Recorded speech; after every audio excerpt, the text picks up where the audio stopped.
അവനോട് ഞാൻ പറഞ്ഞതാ, ഒരുത്തൻ കുലവിളിയായി നടക്കുന്നത് കൊണ്ട് കല്യാണത്തിന് പുറത്തിറങ്ങിയാ മതിയെന്ന്.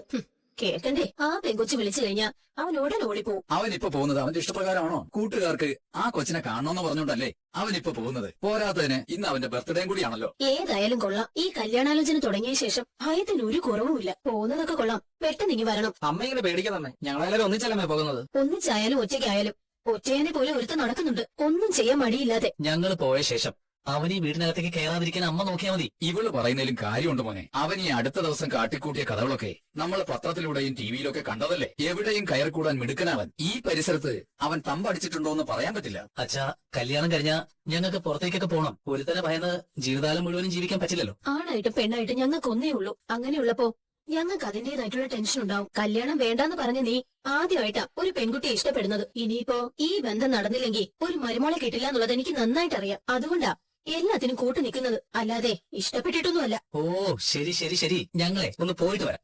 അമ്മയുടെ ഒരു കാര്യം പറ. ഇനി എന്തായാലും അവൻ തിരിച്ചു വരുന്നത് വരെ ഒരു സമാധാനം ഉണ്ടാവില്ല. ഇങ്ങനെ കരുതിയ എങ്ങനെ രേണു? അവർക്കിനി കല്യാണം കഴിഞ്ഞ് പുറത്തൊക്കെ ചുറ്റാൻ പോകണ്ടേ? എന്താ ഇവിടെ ഇല വേണമെന്ന് പറഞ്ഞിരുന്നു, അതും കൊണ്ട് വന്നതാ. ആ അത് ശരിയാ. ഇതുവരെ ഇല എത്തിയില്ലല്ലോ എന്ന് പറഞ്ഞുകൊണ്ടിരിക്കുകയായിരുന്നു. അതുകൊണ്ട് പോയി അകത്ത് വെച്ചേക്ക്. ശരി സാറേ. എങ്ങനെ നടത്തേണ്ട കല്യാണം? ഒരുത്തൻ കൊലക്കത്തിയായിട്ട് നടക്കുന്നതുകൊണ്ടാണ് കുറച്ച് ആൾക്കാരെ മാത്രം വിളിച്ചത്. അവിടെയോ അങ്ങനെ തന്നെ. അതുകൊണ്ട് 10-75 പേരെ കാണും. കാട്ടിൽ പോയിട്ട് ഒരു തെറ്റും ചെയ്യാത്ത കാട്ടുമൂപ്പനെയാ കൊന്നത്. ഇനി അവൻ ആരെയാ നോക്കി വെച്ചിരിക്കുന്നതെന്ന് ആർക്കറിയാം? കേട്ടോരേണോ? നമ്മുടെ ഈ ഹൗസിംഗ് കോളനിയിലുള്ളവരൊക്കെ പറയുന്നത് ആരെയും കൂടുതലൊന്നും വിളിക്കാത്തതുകൊണ്ട് ഒരു റിസപ്ഷൻ വെക്കണമെന്നാ. ചെറിയ ഏതെങ്കിലും ഓഡിറ്റോറിയത്തിൽ നമുക്ക് നടത്തിയാലോ? എന്തിനാ വാസേട്ടാ? ഇപ്പോഴത്തെ സാഹചര്യം എല്ലാവർക്കും അറിയാം. അടുത്തുള്ള ആൾക്കാരെയൊക്കെ വിളിച്ചിട്ടുണ്ട്. നമ്മൾ പിശുക്ക് കാണിക്കുന്നൊന്നും അല്ലല്ലോ. ആൾക്കൂട്ടത്തിനിടയിൽ അവനും അവന്റെ ആൾക്കാരും ഒളിഞ്ഞിരിക്കാനുള്ള സാഹചര്യം കൂടുതലാ. ആ പെങ്കൊച്ചു കൂടെയുള്ളപ്പോ അപകടം കൂടും. അവന്റെ അമ്മയ്ക്ക് ബുദ്ധിയുണ്ട്, പിന്നെ എന്തിനാ റിസ്ക് എടുത്തത്? അവളെ തന്നെ വേണമെന്ന് പറഞ്ഞു നിൽക്കുന്നത്.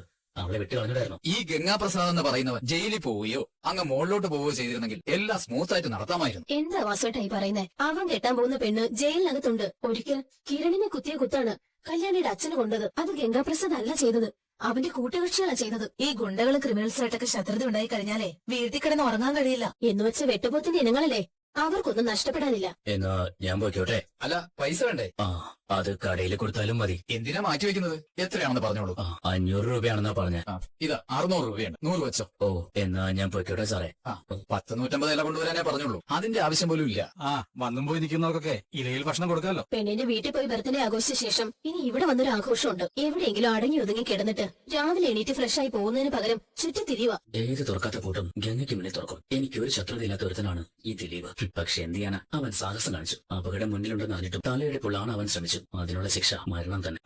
എന്നാ പിന്നെ കഴിച്ചിട്ട് കിടന്നാലോ? അവൻ വരാതെ എനിക്ക് ഉറങ്ങാൻ കഴിയില്ല. എന്റെ കാര്യം അങ്ങനെ തന്നെ. എന്നാ പിന്നെ നമുക്ക് എന്തെങ്കിലും കഴിച്ചാലോ? പിന്നെ അല്ല, കഴിക്കുന്നതിന് മുമ്പ് ചില ചടങ്ങൊക്കെ ഇല്ലേ വാസുവേട്ടാ?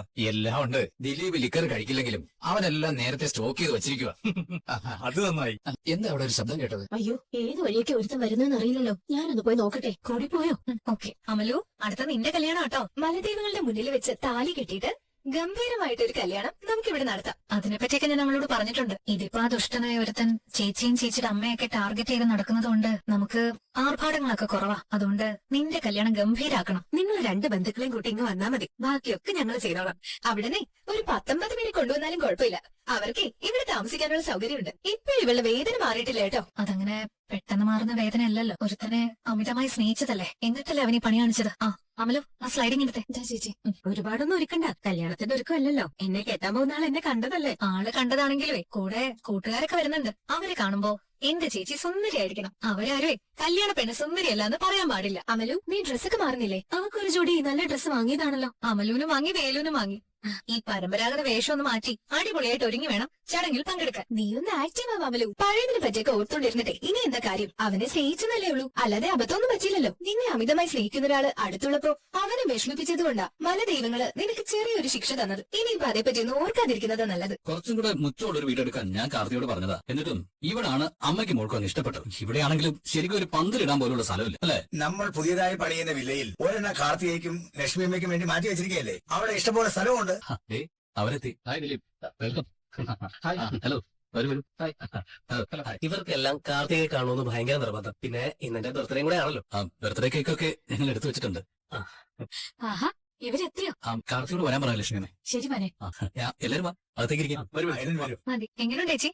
ഒരു രാജകുമാരിയായിട്ടുണ്ട്. രാജകുമാരൻ എത്തിയോ എന്തോ? അവരെത്തി, ദിലീപും കൂട്ടുകാരും. മോള് വാ. ആഹാ, നോക്കണ്ട എല്ലാം ഓക്കെയാ. സുന്ദരിയാ. വാ മോളെ. അവളുടെ പ്രാണനാഥൻ അവൻ പോകുന്നതിന്റെ മുറി. ഇനിയിപ്പോ പ്രാണനാഥന്റെ പ്രാണൻ എടുക്കുമ്പോ അവന്റെ ദേഹത്ത് വീണ് അവൾക്ക് പൊട്ടി പൊട്ടി കരയാം. ഇനിയിപ്പോ അടുത്ത വർഷം വെഡിങ് ആനിവേഴ്സറിയും ബർത്ത്ഡേയും ഒരുമിച്ച് ആഘോഷിക്കാം. രണ്ടും അടുത്തടുത്ത ദിവസങ്ങളിലാണല്ലോ അല്ലെ? എന്നാ പിന്നെ കേക്ക് മുറിക്കാം. അല്ല നമുക്ക് ഒന്നിച്ചു മുറിക്കാം. അതെന്താ ദീപേട്ടല്ലേ ബർത്ത്ഡേ? ഇനിയിപ്പൊ നിങ്ങൾ രണ്ടാളും രണ്ടല്ലല്ലോ, ഒന്നല്ലേ? ഒന്നിച്ചങ്ങ് മുറിക്ക്. അതെ അതെ. അപ്പൊ പിന്നെ എല്ലാവരുടെയും ആഗ്രഹപ്രകാരം ഞങ്ങൾ ഒന്നിച്ചങ്ങ് കേക്ക് മുറിക്കാൻ പോവാം. ഇനി എന്റെ കുറച്ച് ഫ്രണ്ട്സ് അവിടെ കാത്തിരിക്കുക. ഇവന്മാരെ കൂടെ വന്നിട്ടുള്ളൂ. ഇനി അവിടെ എന്തായാലും കേക്ക് മുറിക്കുന്നില്ല. മധുരത്തോടല്ലെങ്കിലും വലിയ താല്പര്യമൊന്നുമില്ല. പോകുന്ന വഴിക്കൊക്കെ ഒന്ന് സൂക്ഷിക്കണേ മോനെ. ഒരു കാലം പുറത്തുള്ളത് കൊണ്ട് ഏതൊക്കെ വഴിയാ അപകടം വരുന്നതെന്ന് പറയാൻ പറ്റത്തില്ല. അത് നമുക്ക് മാത്രമല്ലല്ലോ മുത്തശ്ശി, ലോകത്തുള്ള എല്ലാവർക്കും ഭീഷണിയുണ്ട്, നമ്മളെ ഭരിക്കുന്നവർക്കുൾപ്പെടെ. പിന്നെ മരണമെന്ന് പറയുന്നത് മനുഷ്യർ തീരുമാനിക്കുന്ന പോലെ നടക്കുന്ന കാര്യമല്ലല്ലോ. ഇനി ഭീഷണിയൊന്നും ഇല്ലെങ്കിൽ പോലും സമയമെടുക്കുമ്പോ സംഭവിക്കാനുള്ളത് സംഭവിക്കും. എങ്കിലും നമുക്ക് വലിയൊരു ശത്രു ഉണ്ടെന്നറിഞ്ഞാ നമ്മൾ കരുതിയിരിക്കണം മോൻ.